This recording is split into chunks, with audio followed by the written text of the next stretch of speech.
नीरज, ये जो जिक्र किया गया है यहाँ पर अमेरिका की जो वेबसाइट है, जो इनका ऑफिस है पब्लिक अफेयर्स का, उस पर तो इसमें पाकिस्तान जो पल्ला झाड़ने की कोशिश कर रहा था उसे अमेरिका ने भी कहीं ना कहीं बेनकाब किया। नीरज,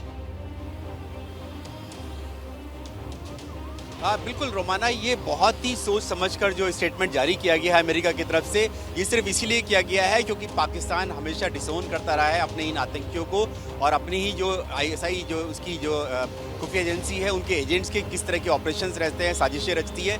इसीलिए उन्होंने साफ तौर से लिखा है कि भले ही ये कनाडा में रह रहा हो लेकिन ये मूलतः रूप से जो नागरिक है पाकिस्तानी है। हमने देखा कि पाकिस्तान के विदेश मंत्रालय ने साफ तौर से पल्ला झाड़ लिया, लेकिन ये कहीं ना कहीं दर्शाता है कि अमेरिका को भी पता है कि पाकिस्तान की ये कॉन्स्पिरेसी थी।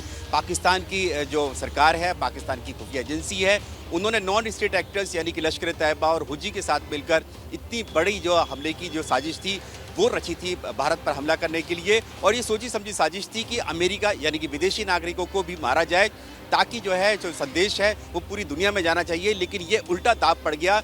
ये दरअसल पाकिस्तान ने सोचा नहीं था कि इसकी कॉन्स्पिरेसी का खुलासा हो पाएगा कि किस तरह से आईएसआई ने और ये डेविड कॉलमैन हेडली जो कि अमेरिका में और कनाडा में तहव्वुर हुसैन राणा ये बैठकर इस पूरी साजिश को रच रहे थे। अहम कड़ियाँ थी इस पूरे हमले की, ये पता नहीं चल पाता अगर और रोमाना, इसमें कोई दो राय नहीं है कि जब भारत में हमला हुआ, अजमल कसाब को पकड़ा गया था, जिद्दा पकड़ लिया था, तो भारत की जांच एजेंसी भी यही सोच रही थी कि ये जो मामला है ये यहीं तक खत्म हो जाएगा कि पाकिस्तान की जो खुफिया एजेंसी है और लश्कर तैयबा ने उन्होंने आतंकियों को भेजा था। लेकिन जब कोपेनहेगन का मामला खुला, जहां पर हम लोग जानते हैं कि कोपेनहेगन में एक न्यूज़पेपर के खिलाफ जो था उनके संपादक की हत्या की साजिश रचने की कोशिश की गई थी, उसमें जब डेविड कॉलमैन हेडली और तहव्वुर हुसैन राणा का नाम आया तब जाकर साफ हुआ कि ये जो था पाकिस्तान के स्टेट एक्टर्स का काम है जो कि पूरी दुनिया में आतंक फैला रहे हैं, क्योंकि पाकिस्तान ही एपिसेंटर है आतंकवाद का। आप रहिए मेरे साथ, मैं लौटूंगी आपके पास। देखिए, कुल मिलाकर अब बारी आ गई है तहव्वुर राणा के हिसाब होने की। इसी को लेकर विस्तार से आपको कुछ और खबरें दिखाते हैं।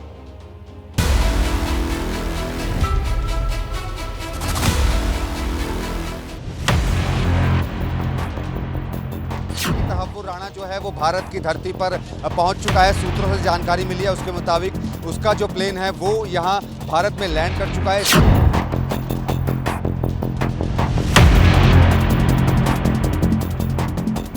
जो तहव्वुर राणा है, जो तस्वीर नजर आ रही है इसमें तहव्वुर राणा ने वो ड्रेस पहनी है जो ड्रेस अमेरिका के कैदियों को दी जाती है। आप देखिए ध्यान से, अगर देखेंगे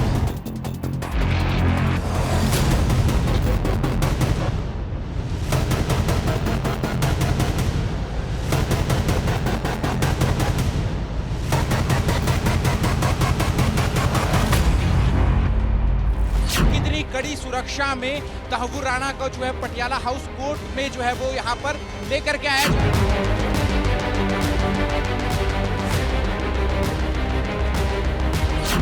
पटियाला हाउस कोर्ट की तरफ से एनआईए को जो है वो तहव्वुर राणा की 18 दिनों की कस्टडी जो है वो दी गई है।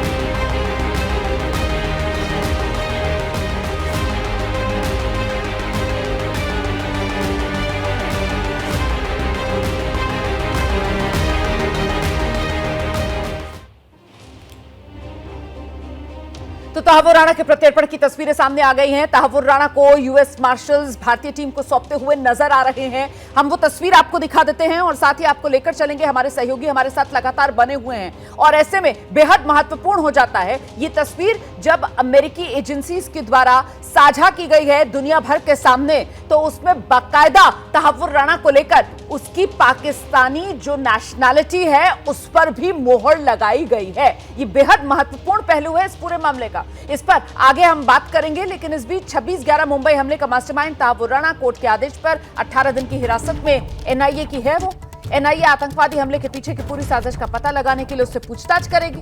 तहव्वुर राणा पर एनआईए सूत्रों के हवाले से बड़ी खबर, एनआईए के अधिकारी पूछताछ के लिए पहुंच रहे हैं। जैसा कि हमारे सहयोगी मनोज वर्मा अभी बता रहे थे कि अधिकारियों के पहुंचने का सिलसिला शुरू हो गया है। अब जो जानकारी मिल रही है वो ये कि एनआईए के 12 अधिकारियों की एक टीम है जो पूछताछ करेगी और सुबह 11 बजे से तहव्वुर राणा से पूछताछ शुरू होगी। एनआईए के अधिकारी राणा से पूछताछ करेंगे। सूत्रों के हवाले से ये बड़ी खबर।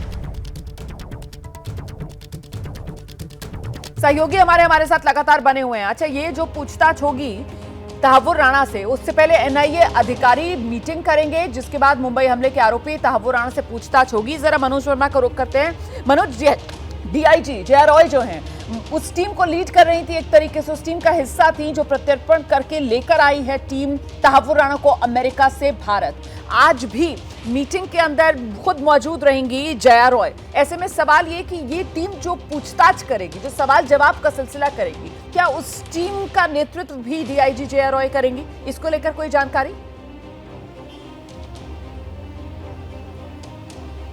जी बिल्कुल, जांच की जो कमान है वो डीआईजी जया रॉय को ही दी गई है, वही इसकी कमान संभालेंगी और अभी वो पहुंची नहीं है, थोड़ी देर में वो पहुंचने वाली हैं और डीआईजी के साथ पहले एक मीटिंग होगी और उस मीटिंग में ये तय किया जाएगा कि किस किस तरीके से स्टेप बाय स्टेप जो इन्वेस्टिगेशन है उसको आगे बढ़ाना है। पहले राउंड में कौन से सवाल किए जाएंगे, दूसरे राउंड में कौन से सवाल किए जाएंगे। जैसा कि मैंने पहले भी बताया कि पहले राउंड में बेसिक जानकारी जुटाई जाएगी, उसके बैकग्राउंड के बारे में जानकारी जुटाएगी कि राणा का जन्म पाकिस्तान में कहाँ पर हुआ था, उसके परिवार में कौन कौन लोग शामिल है, पाकिस्तान में वो किन किन लोगों को जानता है, पाकिस्तान में वो कहाँ कहाँ पर रहा है। इस तरीके के जो सवाल हैं वो तहव्वुर राणा से किए जाएंगे। उसके बाद दूसरा चरण शुरू होगा। दूसरे चरण में 26/11 के हमलों को लेकर के जो है पूछताछ शुरू की जाएगी। और जैसा कि जानकारी लगातार सामने आ रही है कि जब डेविड कॉलमैन हेडली 8 बार भारत की यात्रा पर आया था हमलों से पहले, तब 231 बार राणा की और डेविड कॉलमैन हेडली की आपस में बातचीत हुई थी।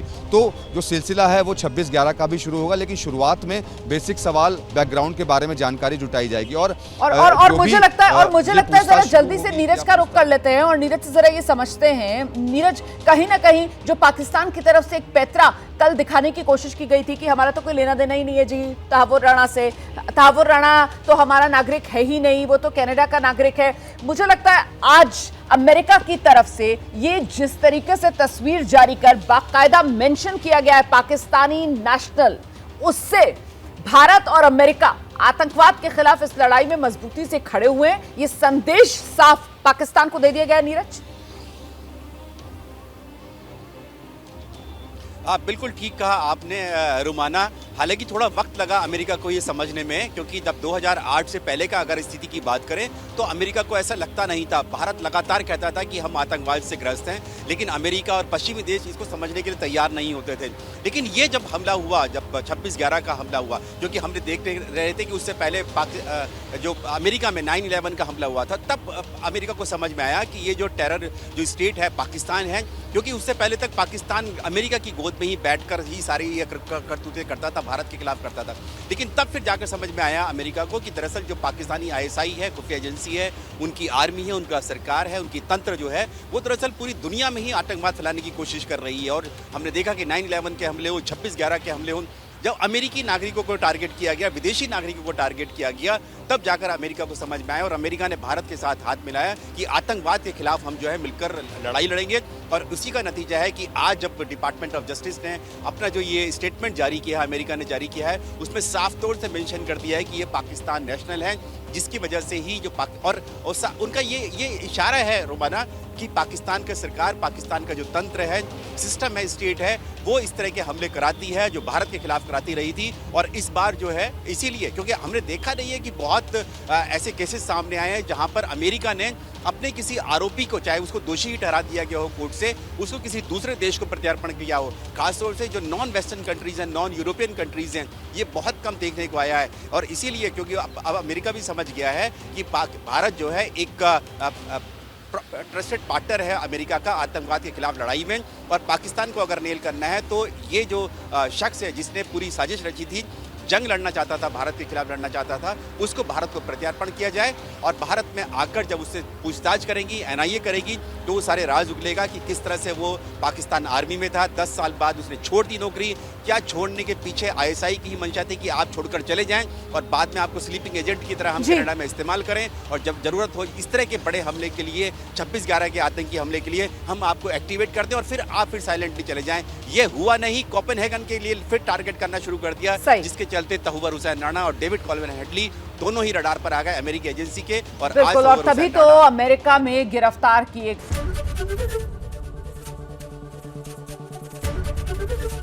एबीपी गंगा, खबर आपकी, जुबान आपकी।